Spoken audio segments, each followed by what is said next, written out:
Aujourd'hui, je veux te parler de comment on détruit notre corps. Je veux te parler du pouvoir de nos mots, du pouvoir de nos pensées, du pouvoir secret de l'eau. Le docteur Masaru Emoto est un chercheur international sur l'eau.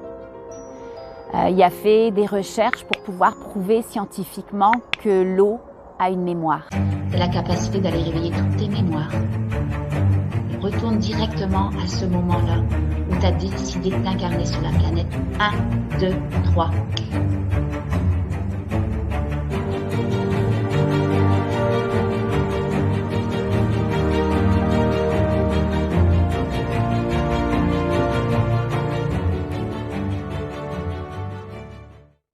Aujourd'hui, je veux te parler de comment on détruit notre corps. Je veux te parler du pouvoir de nos mots, du pouvoir de nos pensées, du pouvoir secret de l'eau. Le docteur Masaru Emoto est un chercheur international sur l'eau. Il a fait des recherches pour pouvoir prouver scientifiquement que l'eau a une mémoire. Parmi plein d'autres choses, bien sûr, il a congelé des gouttes d'eau pendant 3 heures à 30 degrés Celsius. Et quand il les a regardées au microscope, il a découvert que l'eau se cristallise en fonction des différents endroits où elle se trouve ou en fonction des différentes conditions face auxquelles elle est exposée. Elle enregistre et elle transmet les vibrations qui l'entourent.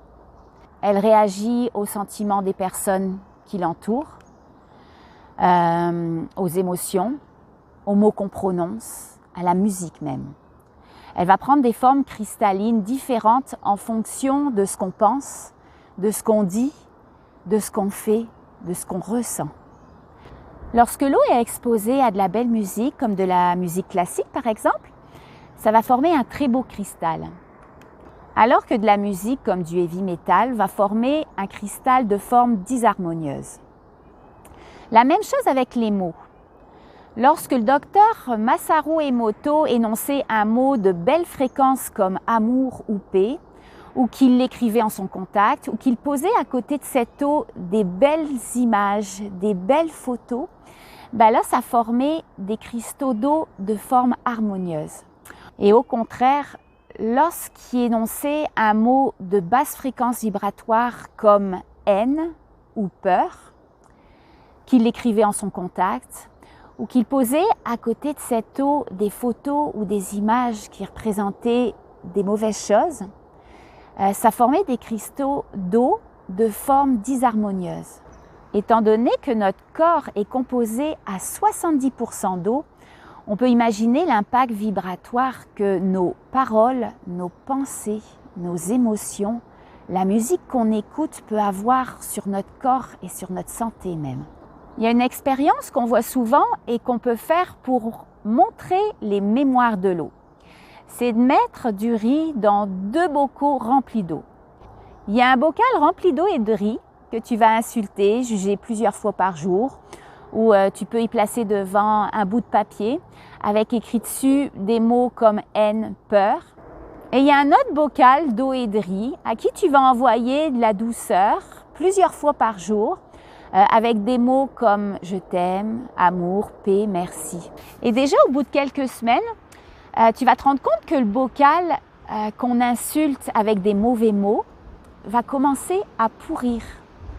Ça démontre bien que si on est dans le jugement, qu'on a des paroles ou des pensées envers soi-même ou les autres négatives, qu'on est dans les réactions du mental, notre corps peut vraiment pourrir de l'intérieur à travers l'eau qui y circule.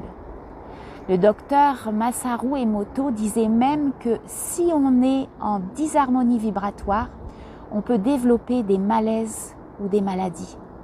Il disait même qu'une énergie qui est en disharmonie vibratoire est destructrice. Alors 2 choses. Premièrement, apprends à répéter à quel point tu t'aimes, à être dans la gratitude, à dire je t'aime à l'eau que tu bois. Et l'eau en toi va prendre une structure harmonieuse. L'univers et notre corps sont faits d'eau. Donc si on reste conscient de nos paroles, de nos pensées, de nos émotions, de la musique qu'on écoute, des vibrations qu'on vibre à travers l'eau qui circule en nous, on peut tout transformer vibratoirement. l'univers peut devenir merveilleux. Deuxièmement, apprends à être conscient de ta lumière, de ta puissance, de tes capacités de la source. Apprends à sortir du mental, de la dualité, de la séparation. Être aligné avec la conscience de qui on est vraiment, c'est comme donner de l'engrais à une plante qui va prendre de l'expansion. Si on vibre la conscience de qui on est vraiment, qu'on fait partie de la source, qu'on est la source à travers nos pensées, nos paroles, à travers nos comportements, à travers nos émotions, tout va s'améliorer dans notre vie. On doit arrêter d'être des humains qui obéissent à la matrice, parce qu'on est bien plus que ça. Tous ensemble, on peut réellement changer le monde. Même s'il y a des règlements, puis je te dis pas de pas les suivre, même s'il y a des règlements, il faut jouer le jeu de la matrice. Mais dans notre esprit, il faut incarner notre lumière. Dans cette réalité, on a toujours besoin d'autorisation, de permission. Dans certains pays, si on veut travailler, il faut absolument un diplôme. Si on fait de l'argent, on paye des taxes.